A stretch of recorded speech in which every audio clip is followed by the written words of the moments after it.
Alright, reka nongere ngusuhuze nkwifurize kumererwa neza cyane mwe mudukunda mukadukurikirana buri munsi kuri channel yanyu ni Rutamu Talk Zone TV iwaba ba sportif ubwo ndizera ko buri kimwe cyose kimeze neza cyane. It's a breaking news. Tuvuye kuri Stade Amahoro muri Rio Day. Kipe ya Young Africans nta mwanya wo gutakaza n'umutoza wayo mushya batsinze kipe ya Rio ibitego byose bitatu kuri kimwe. Ese byapfiriye hehe? Tugiye kuza tubyinjiramo turebe udushya tudasanzwe twaranze uyu mukino cyangwa se uyu munsi wa Rio Day, ariko icyo abantu bagomba kwishimira kuri ekipe ya Rayon Sport nibyo hari amakosa akomeye yakomeje kugenda akogwa, ariko bisa naho byamaze kurangira. Pavel Nzira, umugabo wakinaga ikipe ya APR Football Club muri sezi ishize, murabizi cyane yaje gutakaza umwanya kubera amakosa ya hato na hato yakoze, ariko biza kurangira yongeye kuba arangiza n'ikipe ya APR Football Club. Kuri uyu mugoroba Pavel Nzira yahawe jezi ya Rayon Sport nyuma y'ibiganiro byabayeho ku munsi w'ejo. Nyuma ya press conference bakaza kwemeranya ko araza guhabwa amafaranga nyuma ya Rio Day.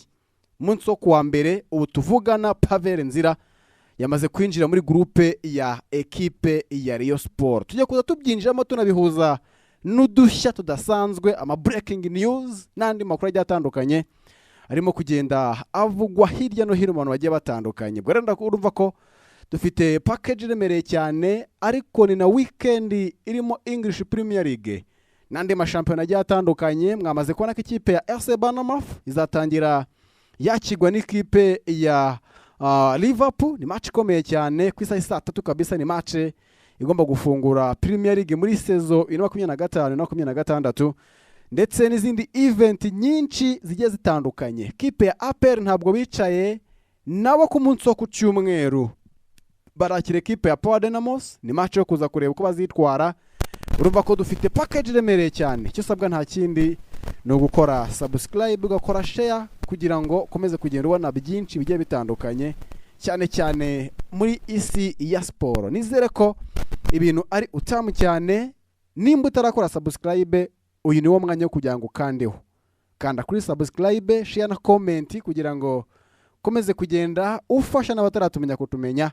Ni Rutamu Talk Zone TV iwabo w'aba sportif. Nkunda kubivuga cyane, nkavuga nibyo habayemo amakosa akomeye cyane. Dutakaza channel yacu tutarabiteganyaga, ariko turi kubaka indishya, byibura turi kugwana n'abasubscribers 1000 kugira ngo twe twamonetiza. Ubwo rero nayo ni uruhare rwawe kugira ngo ushire itafari mu kuzamura iyi YouTube channel nshya twatangiye, ubundi ibintu bigende neza cyane. Tugiye kwanzika, ariko turagenda twitonze. Abafana ba ekipe ya Rayon muze kuba hafi, n'abafana ba ekipe ya APR Football Club mube hafi, kuko tugiye kuganira ibintu biremereye cyane kandi bikomeye. So good. Gikundiro Day cyangwa se umunsi w'igikundiro ni umwe mu minsi navuga ngo so good yakwaye kubaho kugiye kureba igihe champion ibe yararangiriye. Nta kindi gikorwa kidasanzwe kiba cyarabayeho gihuza abafana b'ikipe ya Rayon.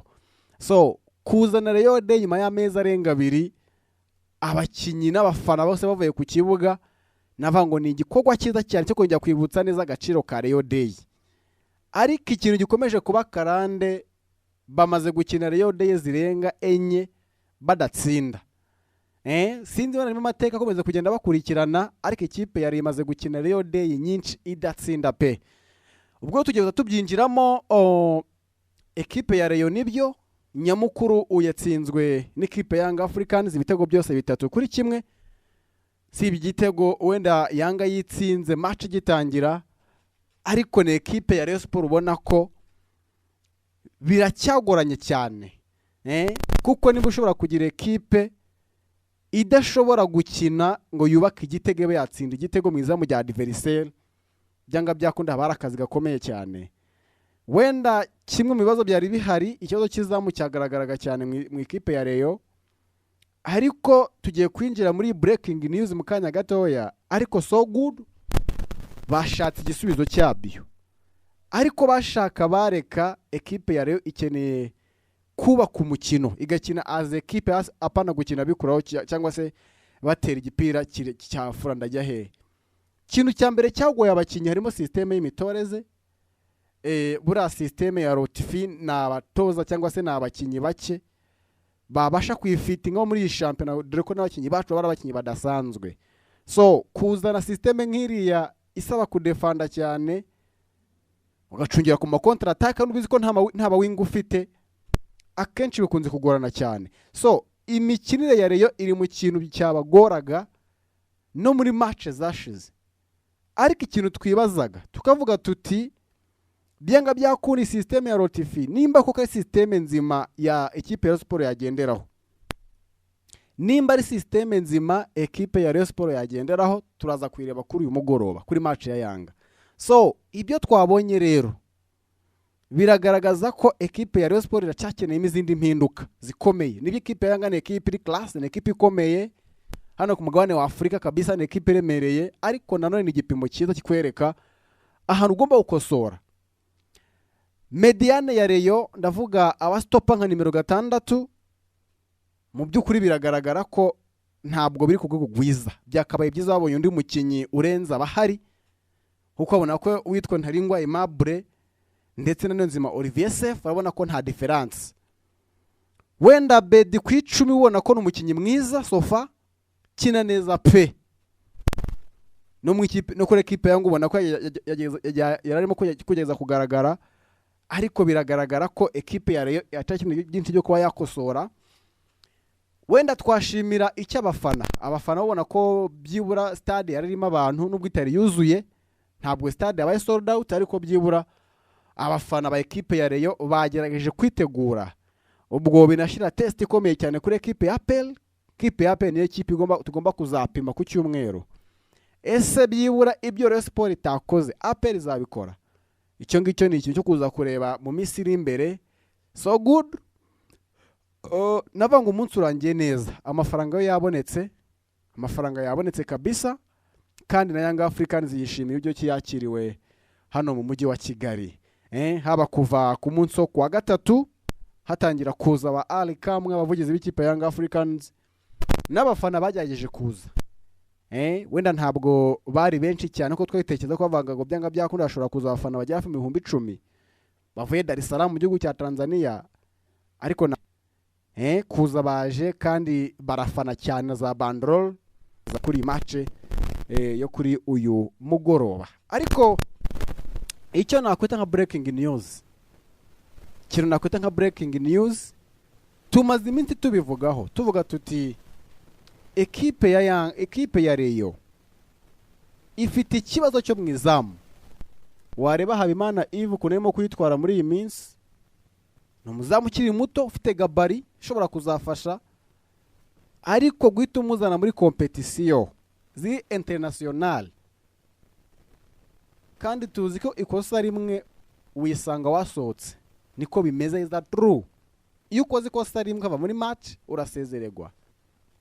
Twareba kuri Disa kuyatuwaje muri kuno kwezi kwa karindwi, tukavuga tuti ni umukinyi mwiza ujya kuri parcours amakipe yakiniye, ariko namaze igihe adakina. Wanareba physical appearance cyangwa se fitness y'umubiri ugasanga umuntu ufite ibibazo bitandukanye, arakora save ukabona kari kanda cyane. Abantu bakavuga bati equipe ya Rayon yari ikeneye umuzamu wo kuza kwafasha muri imikino by'ibira CAF Champions League gutega experience. Ubu rero icyo abafana bagomba kumenya ba Rayon Sport nuko yitwa Pavere Nzira yamaze kugera muri equipe ya Rayon. Ku munsi w'ejo nibwo ibiganiro byarangiye hagati equipe ya Rayon Sport equipe ya ndetse na Pavere Nzira. Bemeranyije ko atazahabwa recruitment, ahubwo azahabwa umushahara mwiza, salary nziza, ariko nahabwe recruitment bagahabwa icyo twakwita nka signing fees cyangwa se installation yo kugira ngo akore rotation ava muri equipe ya APR aza muri equipe ya Rayon Sport. So za breaking news ntabwo tuvuze byinshi, reka twumve ibyo abatoza baza kutubwira. Tuzafata umwanya uhagije neza wo kwiga neza kuri equipe ya Rayon, tunabihuza n'equipe ya APR. APR nayo yakaniye, barimo baravuga bati twebwe turi team ya wananchi, bashatse gufata amazina y'ekipe yanga bakashira kuri ekipe ya APR. Ubwo ibyo byose tuzabiha umwanya ubikwiriye, ariko nkwibutsa ikintu gikomeye cyane. Ndakwibutsa gukora subscribe, share na comment mu group agiye atandukanye, ubundi tugende tubana neza cyane 5 kuri 5. Ni Rutamu Talk Zone TV, iwaba abasportif, fasha bataratumenya kutumenya, ubundi ibigende neza cyane. Mwamaze kumenya ko Premier League iratangira muri iyi weekend. English Premier League iratangira muri iyi weekend. Ekipe ya Liverpool de Cops, ekipe yubatse cyane, byibura mu bakinyi yari ifite muri sezo ishize. Tuzabona abakinyi batatu bose bazajya babanzamo batari bahari muri sezo ishize. Urumva ko rero kabisa ni ibintu bimeze neza cyane. Ubu tuvugana muri Stade Amahoro abantu bose bamaze gusohoka. Navuga ngo event yo kuri Stade Amahoro imaze kurangira. So reka twumve ibitangazamakuru baza kutubwira cyane cyane muri press conference.